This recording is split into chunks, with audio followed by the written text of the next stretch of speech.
Assalamu alaikum everyone. Right. I'm Farah Samuel, Manager Corporate Innovation, and I wish you all a very warm welcome to Duckstories Season 2022, Episode 5.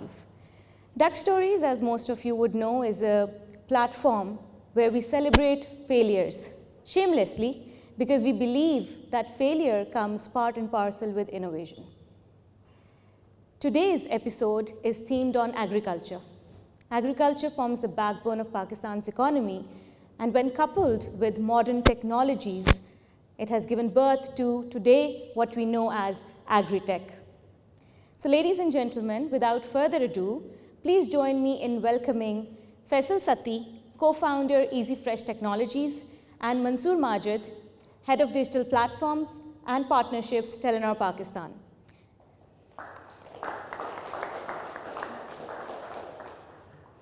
Thank you for joining us today.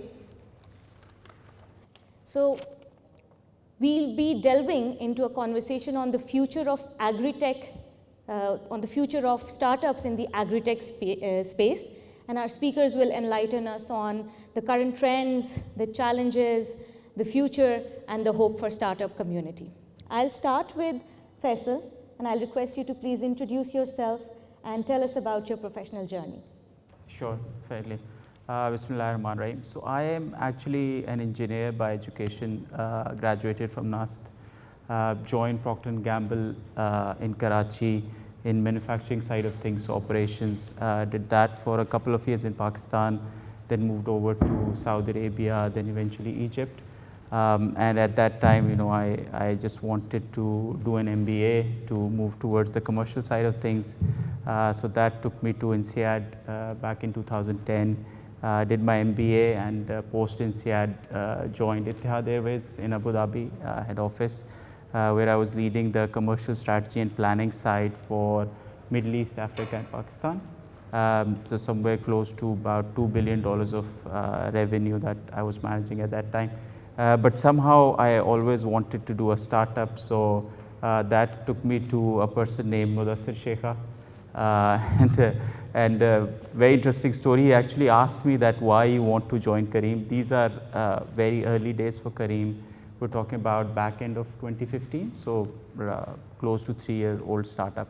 And true story, I told him that I just want to learn from you and then launch my own startup. And his answer was also very interesting. He said, you're actually quite late. You should have started yesterday. So then I ended up spending 4 years with Careem, really enjoyed every bit of it. I was also part of the team that supported the launch in Pakistan, worked on a bunch of different areas, business operations, fleet companies, delivery venture.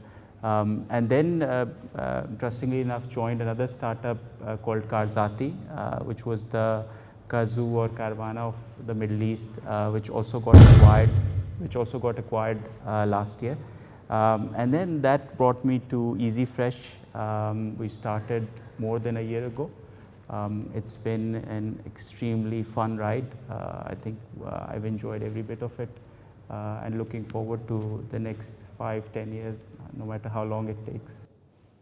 Wonderful. Wonderful. From airline business to agri. Yes. Interesting. Exactly. We'll learn more about what EasyFresh Technologies does in a bit. I'll move on to Mansoor. Mansoor, please tell us about yourself. How long have you been in Telenor and your overall professional journey? Thank you for having us, Farah, bringing us together on this very important discussion. So I've been working for the last 15 years. This is my second stint with Telenor Pakistan. I started my first job here as products and segments resource, very junior entry-level position.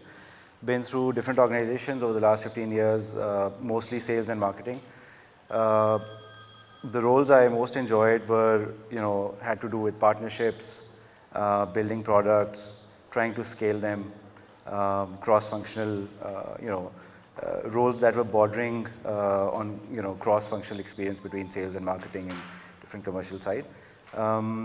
So after my initial stint with Telenor Pakistan, I moved to Engro, then subsequently to Shell, came back about a year and a half ago. Currently look at platforms and partnerships like you mentioned. So we have 3. We can go into more details later. Absolutely. Thank you, Mansoor. So, Faisal, let's just set this conversation into motion. Very sorry about that. Let's just set this conversation into motion, and I would like you to briefly tell us about what EasyFresh Technologies does, and then maybe you could just mention and comment on the evolution of agri-tech space. So from traditional farming to what we see today with drones and all sorts of IoT kind of hardware and all sorts of stuff. How far have we come, and what do you think is the future of agri-tech space? Sure. So I think about EasyFresh in one sentence, we are revolutionizing the farm to retail in Pakistan. So we are post-harvest startup. So what we're trying to do is basically improve the efficiencies and reduce losses once crop is ready. So to give everyone context, globally, and Pakistan, some estimates are even higher, globally about 1/3 of whatever fresh produce comes out of the field, that gets wasted, right? So it never reaches the retailer, let alone the end consumer. So our main goal is to basically reduce that wastage. And for me, it's very important that why we started that, right? I think that's the key behind EasyFresh. So we are 4 co-founders. We have about 9 children between 4 of us.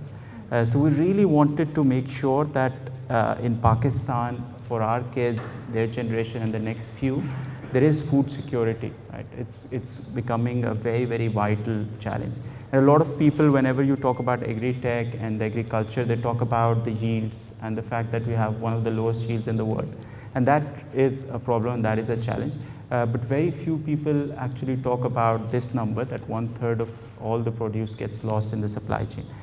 So we're using technology to solve this issue.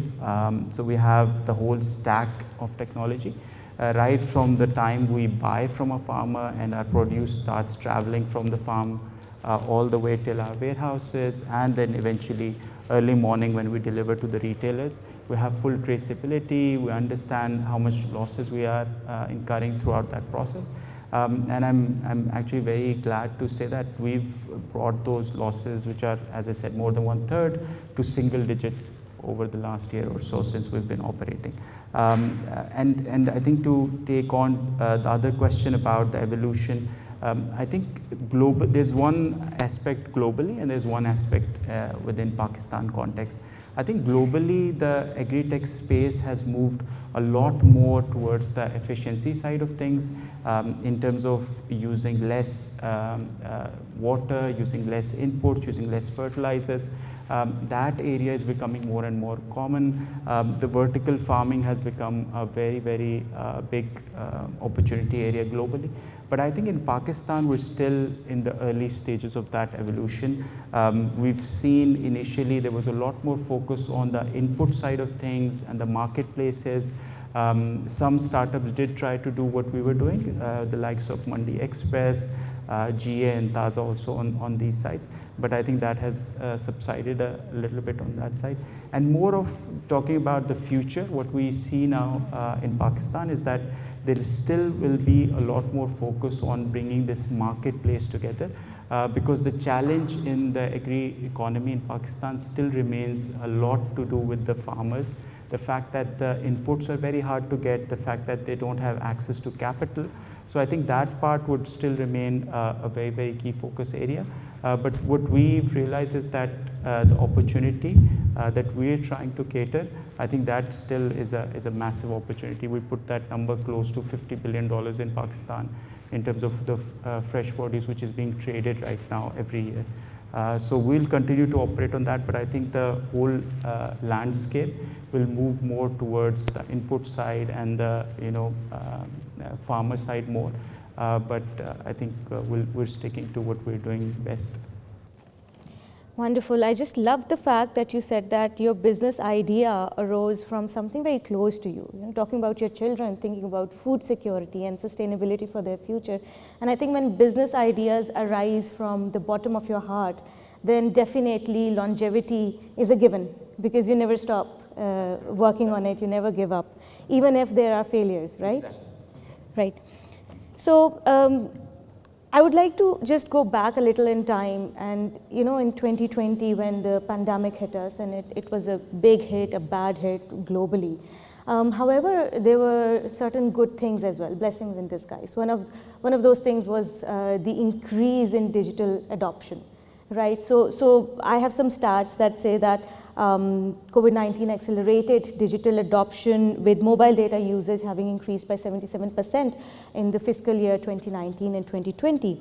Now that the pandemic has more or less subsided, or we've learned how to live with it, do you think there is still there are still opportunities for agri or agricultural space and this entire landscape? And this is a question for you both. So whoever wants to take first. So you're right that COVID did sort of end up fast tracking a lot of the digitization, be it on communities or be it for enterprises, right? However, if you talk about Agritech, you need to understand that the end user is mostly people who are at the lowest level of the income segments.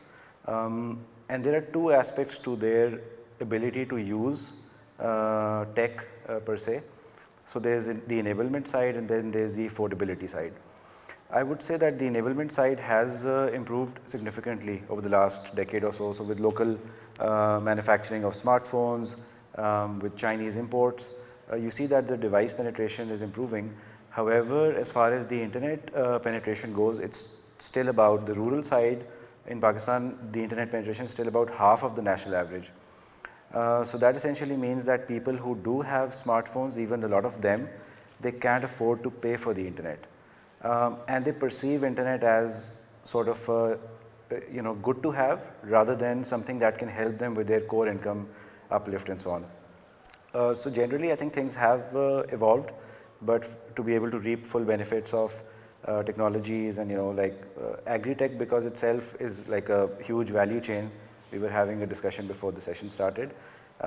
So any aspect of it that you look at, it requires digitization, and which then depends on people's ability to afford internet and also have those devices and that connectivity. So we still have a long way to go.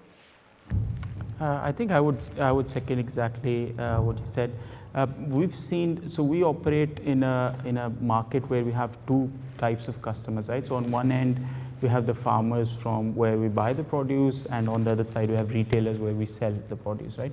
And retailers are more urban, more in the center of the city, whereas farmers are with the rural background. And we've seen exactly what he described, is that on the urban side and on the retailer side, there's a lot more digital adoption, especially WhatsApp has become a very, very significant, I would say, player or a tool in terms of doing all the businesses. We have our own app which retailers download and use, but still we end up sometimes doing a lot of communication, hand holding, even selling sometimes over WhatsApp. So we've seen a lot of tech adoption on that side, on the retailers. I would still say that there's an opportunity to go further. I think the affordability of data and how people are willing to use the smartphones, that's still, there is a gap in the urban area. But rural, there's a huge opportunity. Most of the farmers, so we deal with thousands of farmers every year. I would say about 80 to 90% of the farmers have feature phones only, right? So they don't have the smartphones, they don't have that kind of ability. And when we went into these farmlands and when we speak to some of these farmers, they get really amazed by some of the technology that we actually help them to bring. So, the satellite imaging, the advisory that we've provided to some of our partner farmers in terms of soil testing, all of these technologies, they were amazed and they were blown away. But I think the opportunity still remains that a lot of these people don't have access to technology. So I think a huge way to go, for sure. Right, just as a follow-up, I would also like to ask that, is it just only about affordability, as Mansoor was saying, or penetration of these technologies, or it's also a mindset? So do you think, in last 2 years, when people were sitting at home, they were isolated, and particularly in the rural space, is there any sort of mindset shift? So I think what we've seen from our experiences with the farmers is that there is a willingness and there is a mindset shift. I think it boils down eventually to a few things. One is definitely affordability, but the other is how the whole community is using it. So to give you an example, some of the farmers who are in the northern Punjab belt, which is closer to Lahore, so big metro, their communities who are some of them are working in Lahore or Islamabad or big cities, there we've seen actually a little bit more penetration of smartphones, because then these people bring all of that information, and there's but when we go to Sindh and Balochistan, because we procure from likes of Zob all the way up to Chaman, there we haven't seen that kind of penetration as well. So I think it's just the community, proximity to the big metros, all of the, and affordability, of course, all of this plays a role. And then one last point is that in many cases, they could not, or they've never seen the benefit that it can bring. I think that's also a very, very important aspect, right? When we show to the farmers that we can actually predict using very common and easily available tools, that which part of their land is water deprived, where do they need to put more fertilizer and where they need to put less fertilizer, they get amazed, right? Because they realize that what kind of economic benefit it can bring to them in the long run. So I think it's also about showing it to them as well, that maybe that investment will give them a return over the long run. So a few factors come into play. Right, right. So talking about the rural population, we know that again the same factors that you both highlighted. The adoption is limited and the digital footprint is quite low as of now in comparison. Mansoor, I would like you to shed some light on how has Telenor empowered these communities. How is Telenor facilitating this stratum and working and striving to reduce the chasm? I would also like you to talk about the digital assets that we have, and then how the startup community can leverage those digital assets via Velocity's platform as well. Sure. So Telenor has, as you know, always been a rural brand. So we started off as the first brand to cover areas that were previously sort of uncharted for a telco. By virtue of having a very large rural base, we started off with this ambition to enter into the agri advisory landscape. Back in 2015, it was a GSMA based project where we sort of worked with GSMA to do a lot of research, went into the field, came up with a product that was intuitive for the end user. This was an IVR based product, because at that point of time, even so digital wasn't top of mind back then as much as it is now. However, when we sort of moved on a couple of years, there was and still is an ambition to digitize. However, like the things that we spoke about earlier, the ecosystem, the end user, all of these aspects weren't really as ripe to launch a digital product or a suite of digital services that an end user would acquire and a telco or any entity for that matter would be profitable in acquiring those users and sustainably serve those customers. So I think what we did was quite unique in that sense that the first service that we had, which was Kushal Zamindar, we used that as it gave us a footing for other use cases. We did something very simple, which was to use a user's location, which we would then map onto their language. The service is in multiple languages, let's say 5 or 6. Whenever a person would, let's say, call from Sindh, they would get the service in their own language. And the typical crop that is grown in Sindh at that point of the year, the service would automatically start serving them advisories based on that selection. So we tried to be as innovative as possible, trying to use existing channels where people are very comfortable to use those channels and yet be creative in sort of helping them improvise in terms of their user experience and those things. Then we started working with a lot of these smaller companies and people whose core was agri. Because as a telco, we don't do everything ourselves. We work and we rely on partners. We work with partners who sort of really know the space well. And we've even had a few startups who we still work with, Park Agri Market was one such example. They came in through Velocity. They were given access to a lot of learning within the Telenor community. Then we were able to digitize, take their digital use case onto an IVR format in the form of a service called Zari Directory. Because then these users weren't ready for digital, but the information they had in terms of the retailers, input side retail market was very useful. So we converted that into a service which was again given on IVR. So that journey continues. We still work with a lot of these startups, and we would encourage more to join us in this sort of expansion of the. Can you talk a little about the scale that was given to Park Agri through Telenor and Velocity's platform? So a couple of factors that really, when we started working with them, one was that they had not worked for a tech, for a telco, so they were not telco tech enabled. In that sense, they did not have the infrastructure or the skill set that was required to convert their service into like a telco service. So we used one of our existing partners, and it was like a tri-party relationship where the partner helped them extend this service onto our, as a part of the larger offering. The second aspect was the payment ability. So for any startup, the ability to extend their services to a larger, significantly large audience like the type of telco has access to, and then the ability to charge them, right? So charging users is a big sort of a hassle. So we were able to work with them to come up with a subscription based offer where users would subscribe to a service, they would go through an intuitive user journey, and they would continue to pay for the service on a recurring basis. So that I think helped give them access to 39 million users who are rural and sort of semi-rural.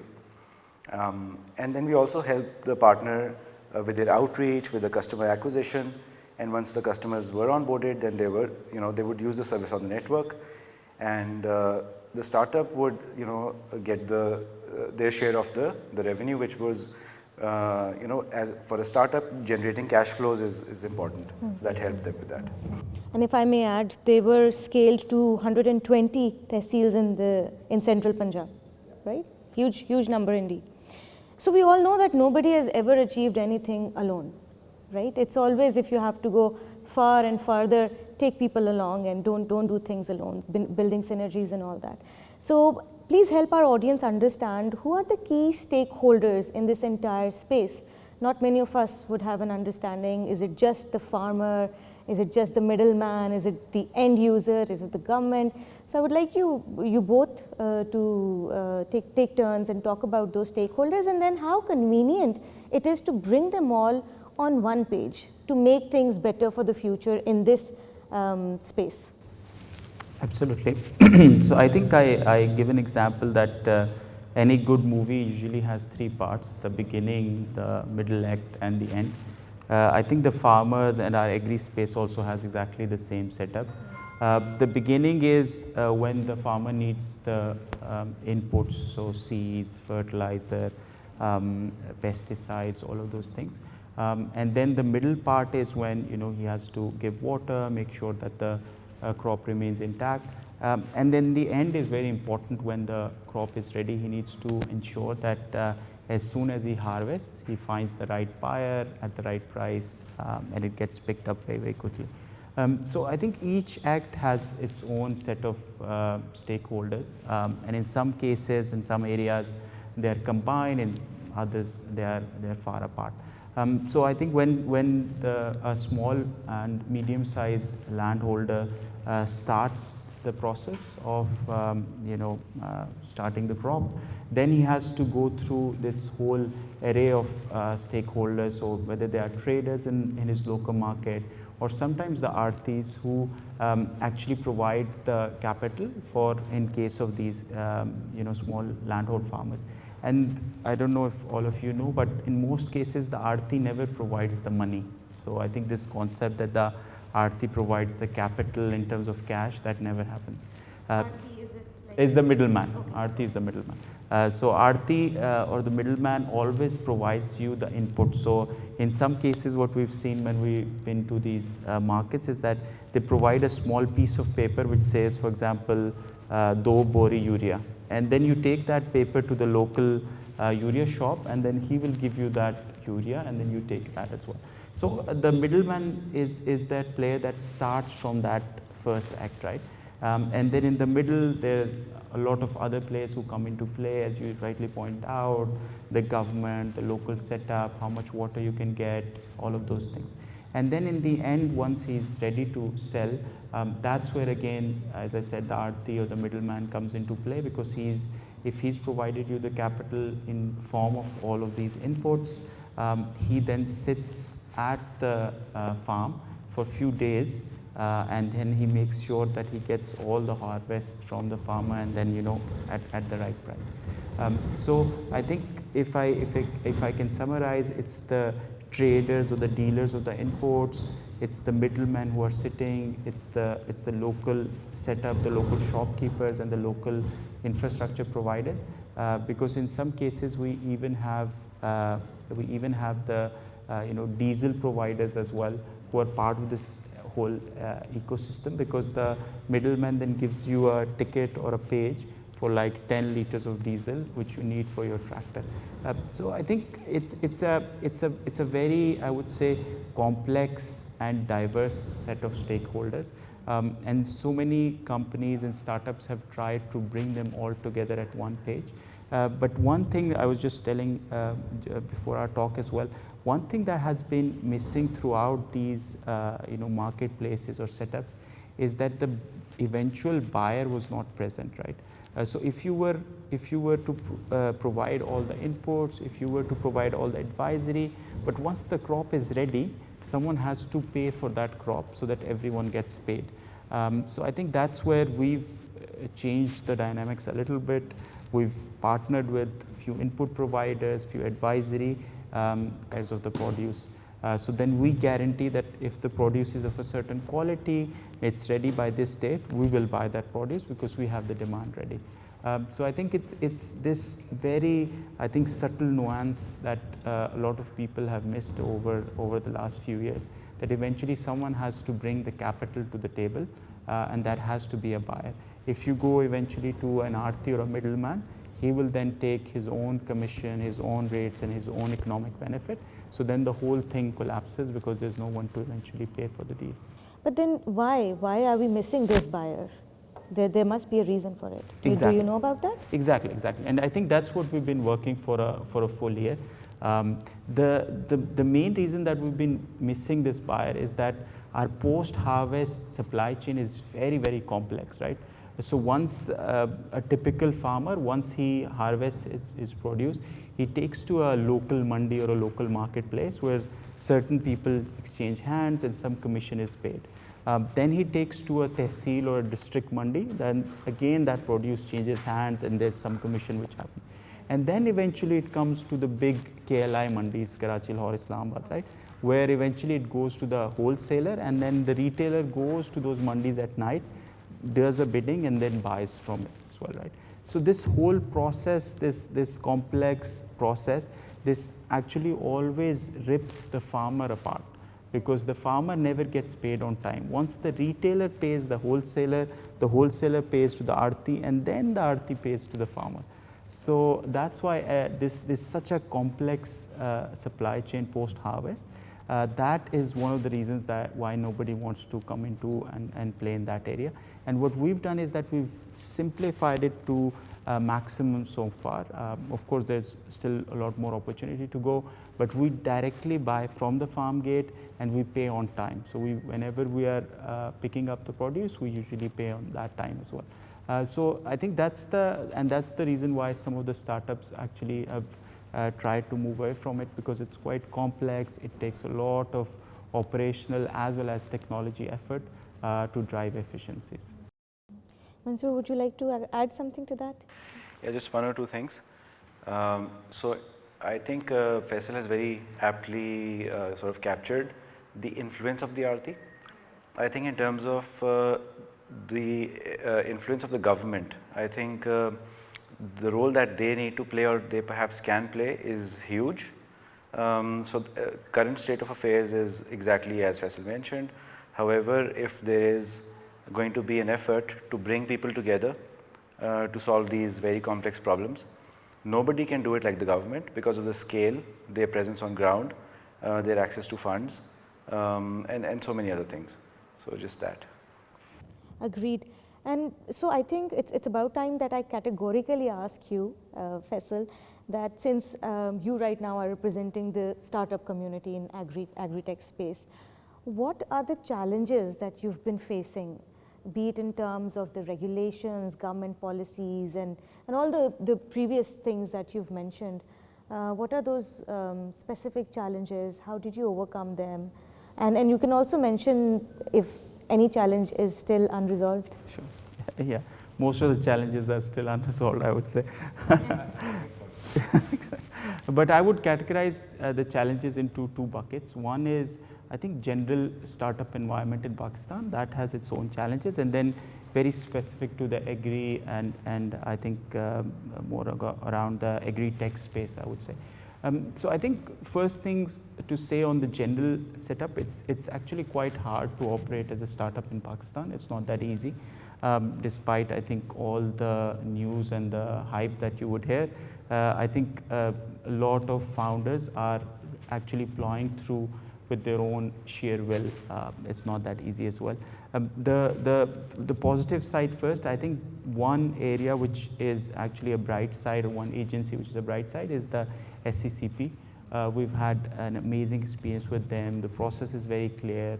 The overall setup, their vision and their thinking has been extremely positive. So we've had a very good time with them. But at the same time, our banking system, our banking regulation, our financial overall setup is extremely archaic, right? We actually, even right now as we're speaking, I was on the phone trying to solve some of the banking issues, right? So that part I think is not resolved at all. We've ourselves as EasyFresh and representatives of the startup community, we've spoken a couple of times on different forums that our banking system needs to move forward. And now coming specifically to the agri space and the agri-tech, capital remains a very, very big challenge in this industry, right? As I said that initially it starts from the fact that the farmer puts the investment, or the middleman or Aarti puts the investment, and they only get paid once the whole cycle is paid, right? So someone is injecting capital. So banks and the NBFIs, they're not willing to touch the agri space as well. So capital, in terms of working capital specifically, it's not been an easy journey for us. And the second thing that is challenging, we were just talking about that even before, is that I think our overall agri sector is super fragmented, and it's very hard to reach the right resources and the right farmers. So we've tried to solve that problem, and we're still solving that problem using as much as a combination of tech and operations. So we have these colleagues of ours who sit into these different farmlands. So we have colleagues in Hyderabad, in Dipalpur, in Balochistan, who sit there and then they communicate. But I think that still is a very, very big challenge for us. And just last point to add is, I think a lot of people look at Pakistan and look at the startups from our lens as well, right? That there are these challenges with infrastructure, with banking, all of these. But we are actually competing with the startups from all over the world for capital, right, for fundraising. So when we talk to VCs and we show our traction and we show our numbers, as amazing as they are, there are some startups who are in Philippines, in Vietnam, in Cambodia, who are doing 5 times better than us, right? Because they have a better infrastructure, better regulations from the government, better support from the government. So when a VC wants to put $1, right, their $1 would take them much, much further away in these markets than Pakistan. So that makes our life quite challenging. But I think with each day and with each startup coming up, I think things are improving slowly, and I think we are moving in the right direction. And I have no doubt that in the couple of few years, we'll have, I think, a better setup and a better infrastructure. Right. And the problems that you highlighted in the banking sector, is it because there are so many uncertainties attached to this business in particular, like agri, like weather challenges, climate change is a bigger hindrance, maybe the return on this investment is not too quick, with produce anything can go wrong. So is it more because of those uncertainties? Some part of it I would agree. But then again, Farah, I think if we start looking at what's been happening around the world, there is weather insurance, right? So that comes into play as well. There is now satellite imaging. I think some of you might know, but there are actually tools available free of cost online, where I could see any part of the globe, and I can see 3 years, 5 years of data in terms of what has been the weather patterns, which area has been more soil has been used, water, fertilizer usage, free of cost, right? Of course, then there's a paid up service once you want to get more data and extract something. But all of this data and information is available. So it's the thinking, I think, towards the financial sector, I would say, if I can generalize that, I think it's more about trying to come up with the old systems of collaterals and giving the land documents, and then they're not willing to use the technology side of things to underwrite those risks, right? It's a risky business, but then the returns are also quite high. So I think it's more of a, I would again point towards the fact that I think it's more of a progressive thinking that needs to come into play. And that's why I mentioned SCCP, because everything is not dark and bleak. Once you have the right mindset and the right leadership, things can move forward. I think we need the same kind of thinking here as well. The risks can be mitigated or can be underwritten as well. It's not that as well. Agriculture, as you rightly point out, 20% of Pakistan's GDP, 40% of the people employed are in the agriculture sector, right? So you can't shy away and you can't move away from this sector. You just have to find ways to figure this out. Agreed. We still have hope. Mansoor, along the same lines, we as a telco have also been facing challenges in order to facilitate this space in particular. I would like you to talk about that, please. Yeah, sure. So since we started, the first use case that we had, which was Social Zamidar, it was priced at, it was free of cost for the end user. Because part of the intent was also then to help this community to experiment and see how they adapt to the service. However, over time we realized that running a free service is not viable, and the biggest problem for us as a telco has been to be able to, for these people to be able to pay for the service sustainably. So a lot of times they don't have balance in their phones for us to be able to charge them for the service, despite which we try to give them a freemium sort of a model where they can access some of the features free of cost. But yes, that has been a problem, because this income segment, if I talk about it in telco terms, it's about 100 rupees worth of monthly revenue per user, which is pretty low, out of which a significant part goes into taxes, and then they have to pay for their core voice and data and SMS, which leaves very little room for them to pay. That's one aspect. The other has been this, the elephant in the room has always been digitization.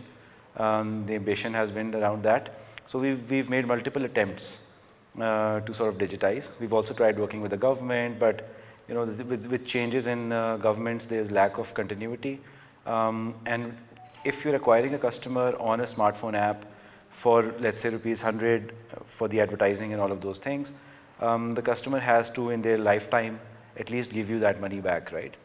So that problem, and I think that ties up with the earlier aspect that we spoke about, which was not just enablement, but then also change in mindset, like you said. So there has to be a belief that using any such service will help them increase their yield.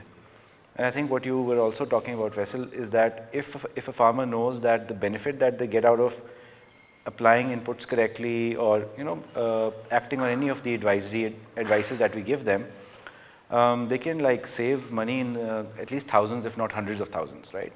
And what is asked of them is to pay, let's say, 100 or 200 rupees a month or something of the sort. So yeah, but those have been some of the challenges, but there are ways that we've over time learned to work around them, which we can talk about in detail ahead in this discussion. Yeah. I would actually like you, while you are still holding the mic, talk about the digital platforms that you are currently looking after, and what are the platforms that we have, what is platform play, so that the wider audience gets to know that how they can benefit off of these. Sure. So, so we currently have three. We have agri, we have health, we have esports. So we have Khushal Watan in the agri space, which was a rural, which was to begin with agri, but we sort of pivoted into rural lifestyle as well, because then we learned that the skill set that we were acquiring as an enterprise and as with partners and as a team, we could serve this same audience with other services as well.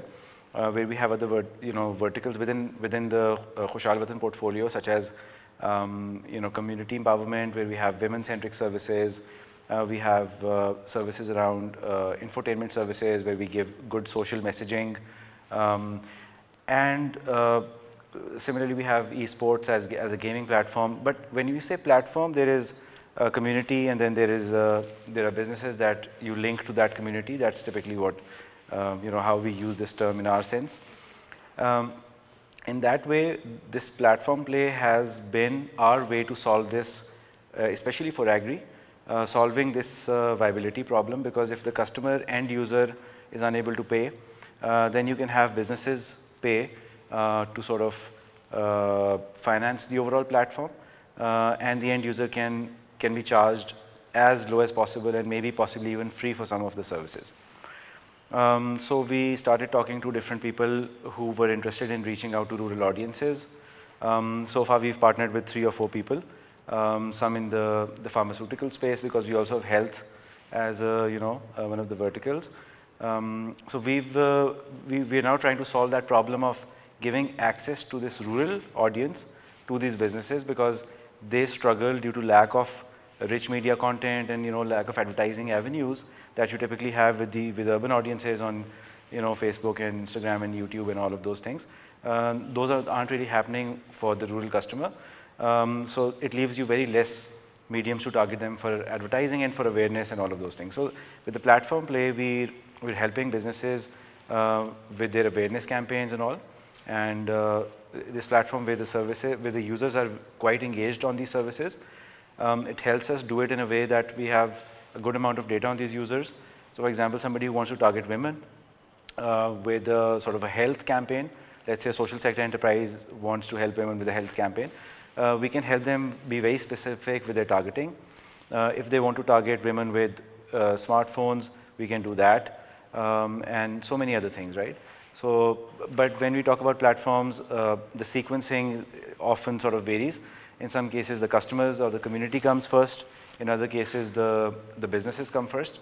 So for agri, we have a big community of 16 million plus users on these services for Khushal Watan, which is agri and other rural services. And that comes first, and now we're helping businesses plug into the platform. For esports and gaming, we have it the other way around. We're building a platform that will sort of enable competitive gamers in Pakistan, and we're building a community simultaneously. But the platform came first, and we continue to develop both the platform and the community. So it varies across the platforms as well. Yeah, thank you, Mansoor, for elaborating on this, because I would like to invite all the startups to come and talk to us and understand about our digital assets, and maybe we could find and forge partnerships to help you scale. So, Faisal, we are actually running short of time, and I have so many questions, but I would like to sort of cut it short and ask you that we have startups like Taza and Mandi Express, we have Park Agri Market, who are in more or less similar business as yourselves. Do you look at them as hardcore competitors, or you think that there could be some synergies built, because ultimately the end goal is the same, right? You spoke about food security. So how do you think that if you strategically and strongly position yourself, you could not only synergize with them, but with telcos like ourselves and other bigger corporates? Sure, definitely. I think on competitions, I really like the Netflix CEO's comment that sleep was their biggest competitor until Disney and Hulu proved that wrong. So I think in terms of looking at all the agri players as our competitors, the answer would be no. I think the way we've operated, and we've spoken to a couple of these guys. Some of these have been my ex-colleagues from Kareem, so I know them personally. What we've actually tried to build so far is the whole ecosystem and the whole value chain. So I was telling Mansoor before our discussion that we've actually partnered with the input providers, with the advisory firms, and also in some cases with some of the marketplace and the demand side players as well, to actually ensure that the whole value chain gets the benefit. So we've partnered with some of the startups like Farmdar on advisory side, Agri Dunya on the input side, and many more that we're in discussions as well. Because the core of all of this is that Pakistan has close to 10 million farmer families, right? Which is a massive number. So no one startup can solve or cover all the issues.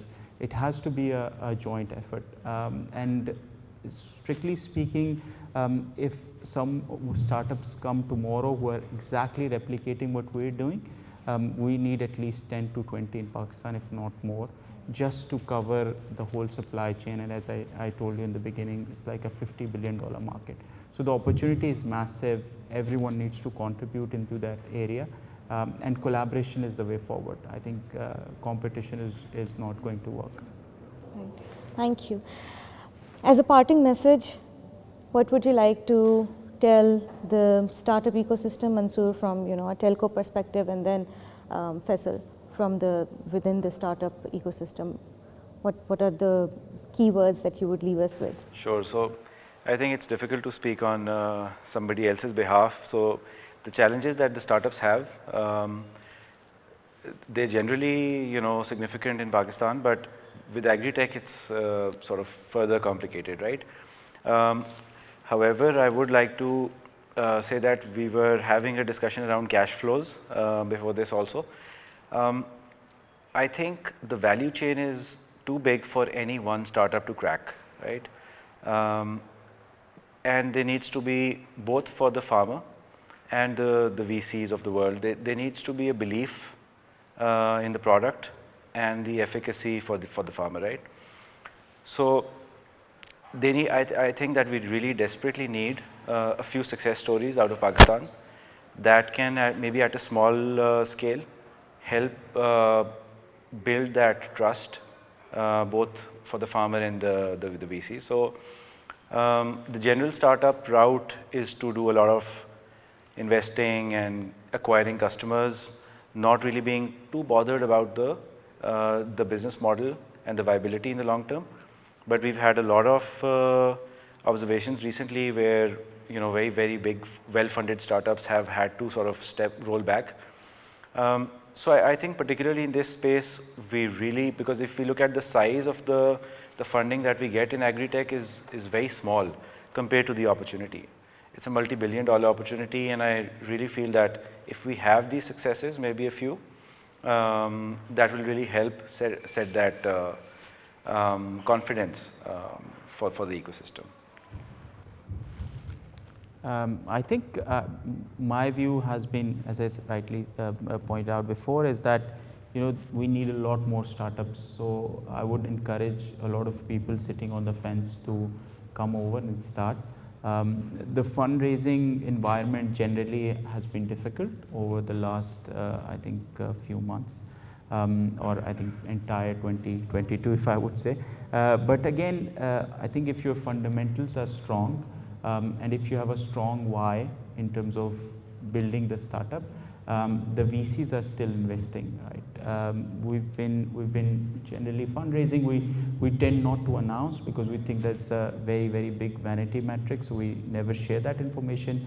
but we've been raising money and successfully, and we've even raised more recently with the names of Orbit and Loyal VC and quite a few names who are very specific to mission-driven, sustainable startups who can really scale. So I think I would discount the news a little bit in terms of that the fundraising is very difficult. It's challenging for sure, but it's not impossible. And the second thing that I would add is that the execution is the key. I think whoever wants to start, execution is the key. I think don't believe that things will go very easy. Whoever really focuses and executes, they will be the winners in this market. So I think these would be my takeaways. Thank you so much, Faisal, for making out time and for coming to our premises and for sharing your experiences and insights. And thank you so much, Mansoor, for giving a broader perspective on how we are facilitating the agri community. With that, ladies and gentlemen, I would like to close today's episode. Thank you all for being here and looking forward to having you on our next episode.